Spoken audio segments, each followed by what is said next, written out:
please will you welcome director Damien Chazelle, star Emma Stone, and composer Justin Hurwitz.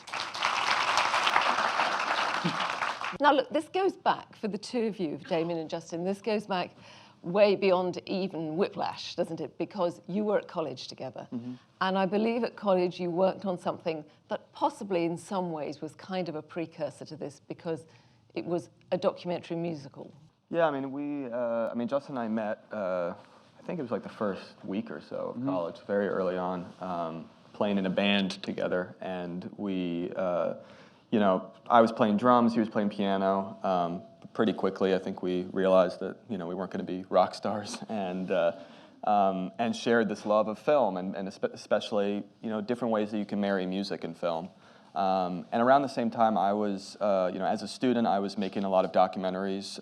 It was kind of a documentary-focused program, a lot of sort of cinema verite type movies, and then every night I would go to the film archive on campus and just watch old movies. I mean, I've been a movie buff my whole life, but that was around the time when I really fell in love with musicals, especially classic Hollywood musicals from the 30s and 40s. So I think it was kind of, in a way, the mix of kind of what I was doing, what I was shooting, and what I was watching that kind of got both of us thinking, got me thinking, and then both of us thinking, how could you do a musical in that style, but ground it and sort of invest it with as much realism as possible, especially as much kind of city realism, kind of shoot it on the streets and shoot stuff that you used to shoot on backlots in kind of real city locations with real residents of the city.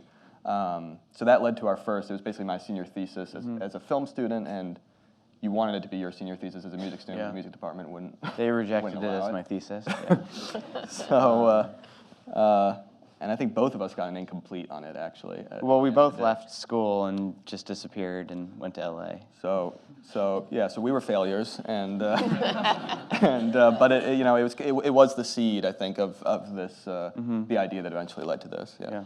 And it's that very mixture, isn't it, Emma, between talking about the, sort of keeping it real, but at the same time, all that sort of idea of the mid-century musicals and the kind of golden age musicals. When this was first sort of put to you as an idea, that mixture of sort of the naturalism that makes it so contemporary and all the old references, I mean, was that how they described it to you? That was absolutely the intention from the very beginning, and I had many questions about how that would be achieved, because on the page, it's such an incredible and ambitious and interesting idea, but on the day, it's sometimes difficult to calibrate how you will marry those two ideas. So yes, but from the very beginning, it was clear that Damien wanted to present something that was very natural, that wasn't this kind of, in the way we're singing and dancing, it's grounded in reality. You're not fooling anyone into thinking these are like these incredibly lifelong, technically, fantastic singers and dancers, but we had those things. Pretty good. Thank you. But there was but we had this great amount of rehearsal time, and yeah, that was definitely the intention, that those two things would be cohesive in the film. And Justin, with the music, because very early on, I'd started to think, Jacques Demy, Michel Legrand, that kind of, that slight sort of, the falling kind of, immediately quite poignant, even though visually it looks so different, because that opening is so big and ambitious. So is it Legrand? It has a kind of French feel all the way through. Yeah, I mean, that's been an inspiration. I was trying to compose something that wouldn't sound like Legrand, trying to orchestrate something that wouldn't sound like that. But there are definitely approaches, like the way Legrand marries the jazz rhythm section to the huge orchestration. So you have, piano-based drums playing it like jazz players. Then you have a huge orchestration that's all on the page, no improv. So the way the improv is married to the orchestration is something that I took from him. And then just the way that, he puts a lot of dissonance into his orchestrations, and also just in his harmonies, and I do that as well. I'd like to think I was using a slightly different harmonic palette, and the melodies are a little different than his, and that it sounds like my own thing, but there's definitely the way he uses the orchestra and the way he uses kind of dissonance in his compositions is something that I definitely was inspired by. And all of that, the sort of the melody, that plays those kind of dissonances, and the way that the music and the mood of the music plays into this kind of contemporary and yet slightly nostalgic feeling at the same time. Is that sort of something you're constantly keeping as... Yeah, I mean, I guess it was, I mean, a lot of what was, to me, really beautiful when I first saw some of the Jacques Demy movies was, I mean, they sort of opened my eyes a little bit to what musicals could express emotionally, because I think sometimes we have this sort of preconception that musicals are, you know, sort of a one-note genre, and you know, that everything is kind of at 11. You know, that either it's pure joy all the time, or it's kind of, you know, operatic tragedy, or it's, you know, it's somewhere kind of, it's like one or the other. And the thing that I found about especially the Jacques Demy musicals, but honestly also I think a lot of the great older American musicals, I think not, you know, we've kind of, America has sort of lost this tendency, but I think a lot of the great older Hollywood musicals like Meet Me in St. Louis and movies like that, it's just, they expressed kind of the rhythms of everyday life and a vision of the world where some things work out, some things don't, where emotions can be sort of multi-layered a little bit, you know, happy can be mixed with sad, melancholy can be laced with hope. And it was this kind of wonderful marriage, I guess, of the way life feels with the grandeur and the pomp and the magic of what only movies can do, you know. And I think that was kind of really at least emotionally, it was the real attraction to me of those movies, and certainly kind of an inspiration for us, you know, on all levels, both with music, acting, and all the departments, you know, the craft departments of trying to have the movie be somewhat emotionally, you know, have a foot in both worlds a little bit. And was it a challenge when you're literally soaring above on wires or whatever it is? Is it a challenge then to kind of keep it real, to keep it spontaneous? Because after all, those things have to be rehearsed so many times. I mean, because we had these 3 months to spend together and to be doing our dance rehearsal or singing rehearsal or rehearsing on wires, as you're saying, in the planetarium, I think that was where we sort of hashed out how we would go about making this. I mean, how natural it would be, how subtle we could make it, or how much it needed to be sort of expressed in our faces. And I think by the time we were shooting, it felt like we could just sort of let it go, and that most of the time it would feel relatively grounded, even when we were, you know, being hoisted into space. That was what we were able to sort of nail down in our extensive rehearsal process, which we were so lucky to have. And it begins, of course, really big. It begins, you know, you've got CinemaScope and you make the most of it straight away. But as a film, it kind of comes down and down and down and gets more intimate as it goes. Yeah. I mean, I guess that was sort of the idea from the outset, was to try to, I mean, begin with a bang, in the sense that, you know, also especially as we learned during the 6 years of trying to get the movie made, not everyone loves musicals as much as we do. So I feel like you kind of owe it to the audience, especially these days, to be as upfront as possible about what the movie is going to be. You know, allow people the opportunity to flee the theater in the first 5 minutes if they need to.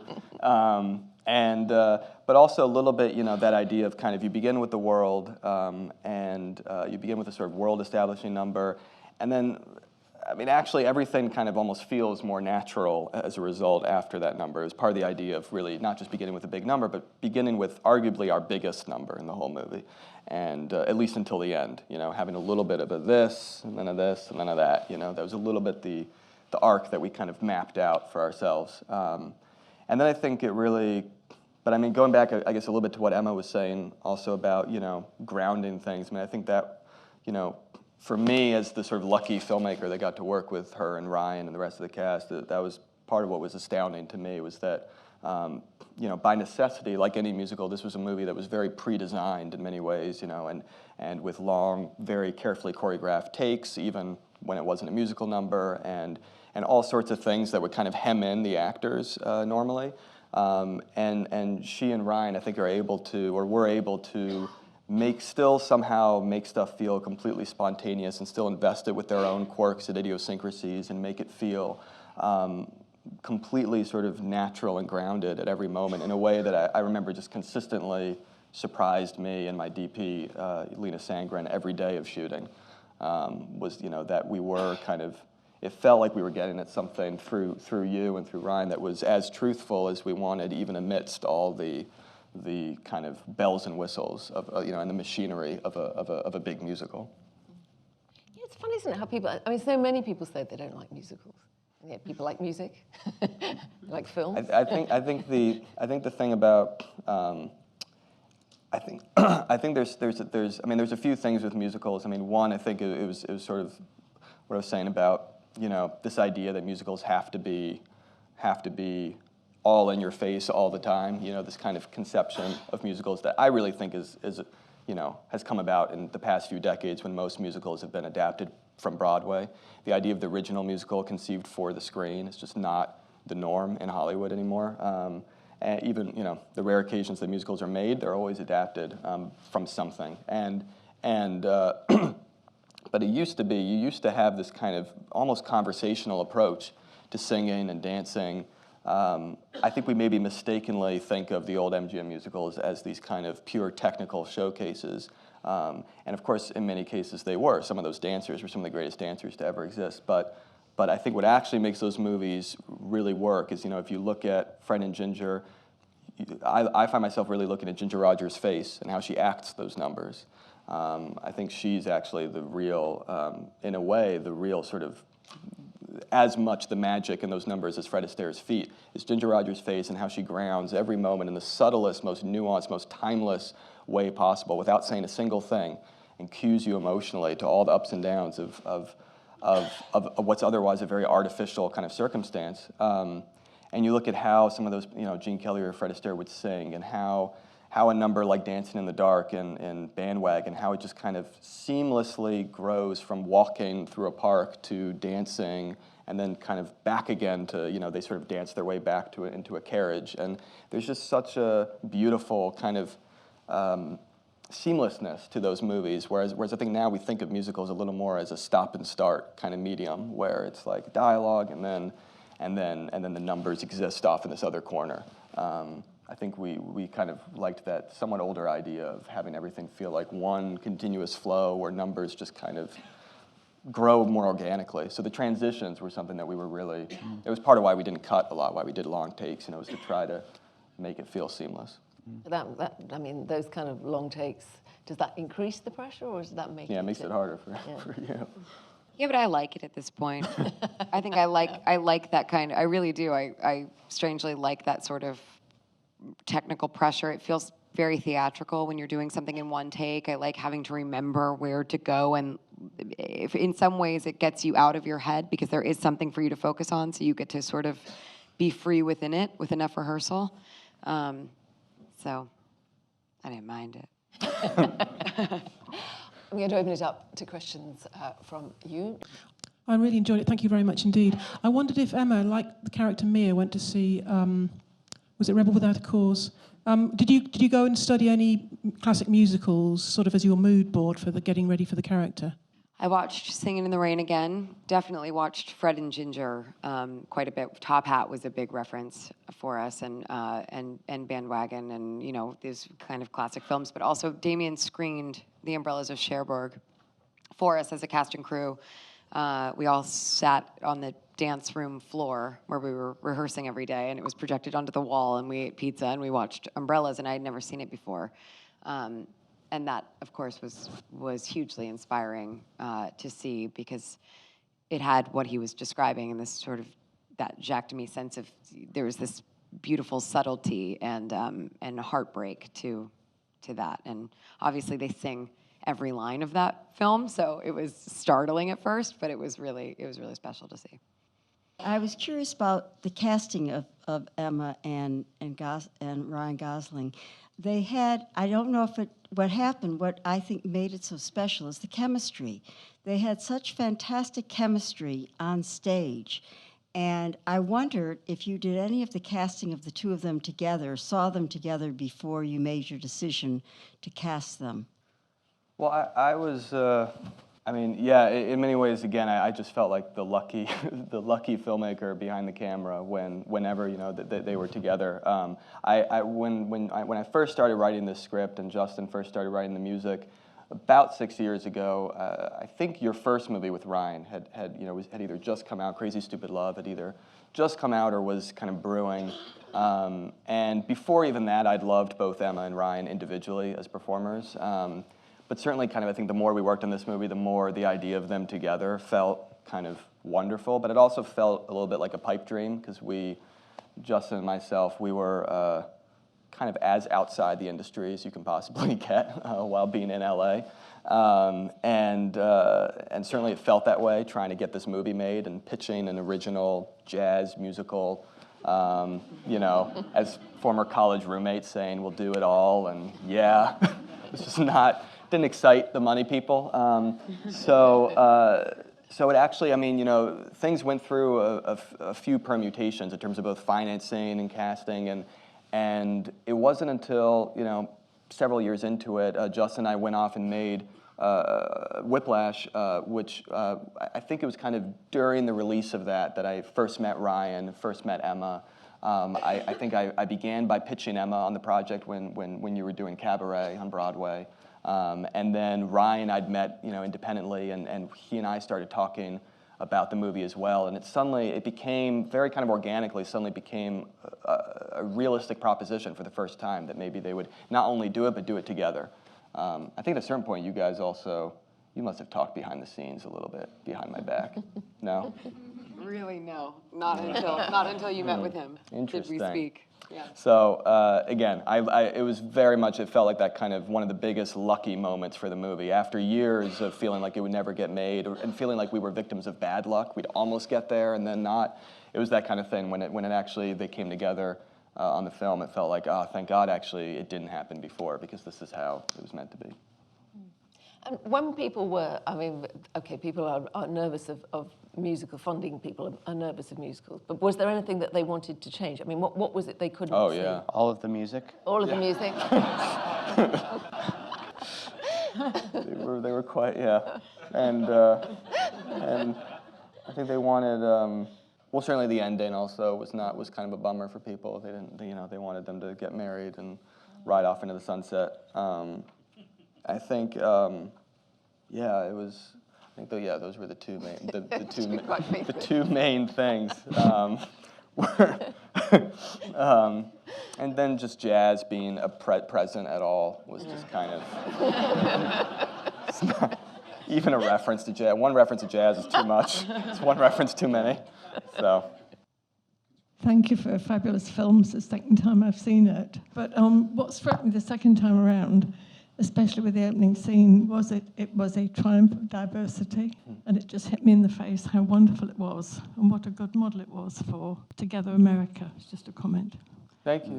Yeah, it was. It's funny how, obviously we wrote this and shot it and everything at a slightly different time in America's. It feels, it wasn't that long ago, but it feels now like a totally different America.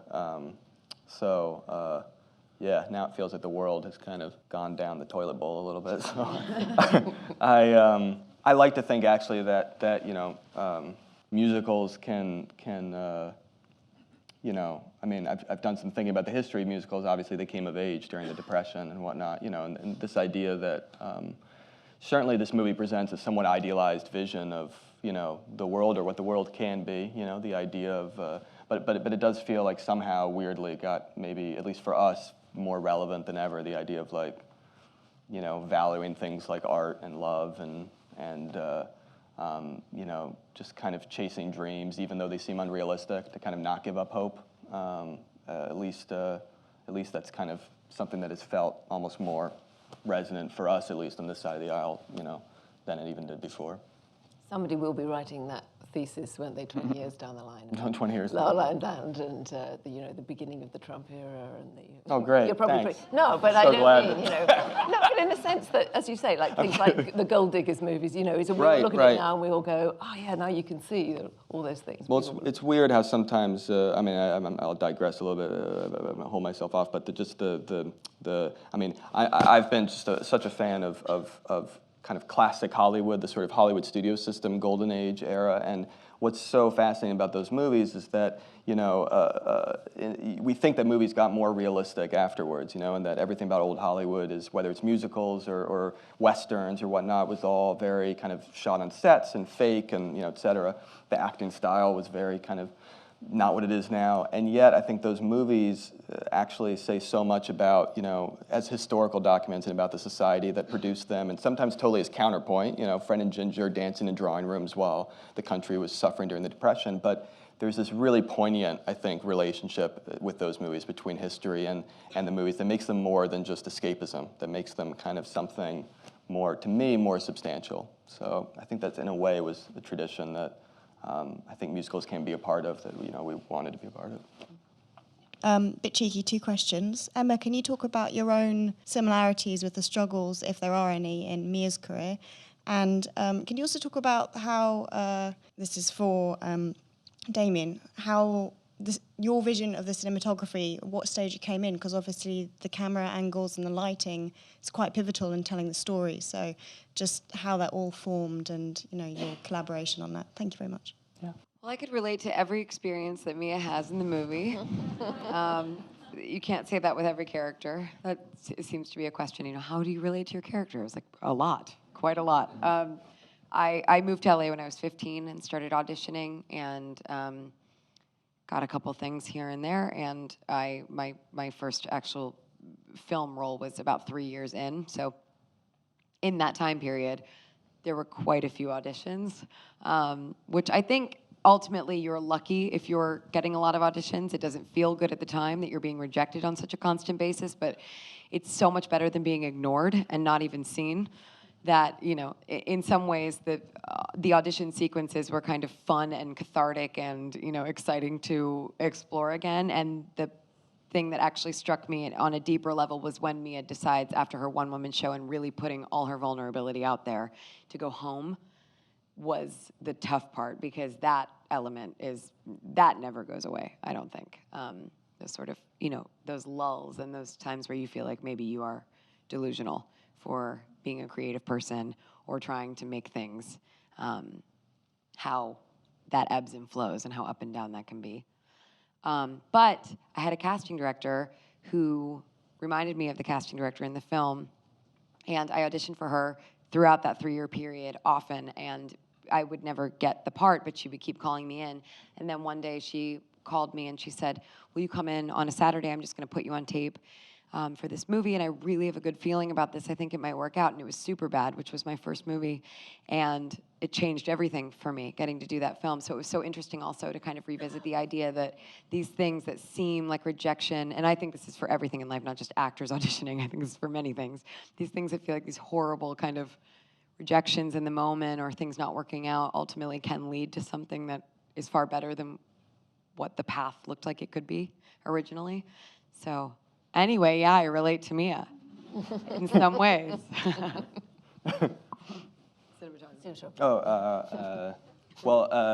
Yeah, I mean, so Linus, our DP, was, it was a gift to work with him. It was important to me from the outset that the camera be a character in the movie, and that I think probably the first concrete thinking I did about how the movie would be shot was thinking about how the dancing would be shot, and just that I wanted to shoot it in longer takes, often head to toe, trying to kind of take the long take model of old Hollywood, but trying to three-dimensionalize it even more, do stuff with the camera that you couldn't do as easily back then.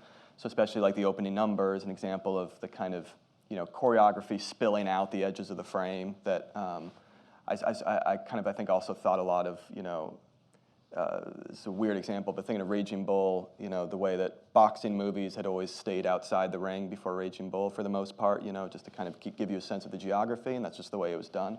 And the big innovation of that movie was to put the camera in the ring. And so the idea of sometimes, we don't do it in every number, but often putting the camera in the middle of the number and letting it kind of discover the number as it would swirl around it.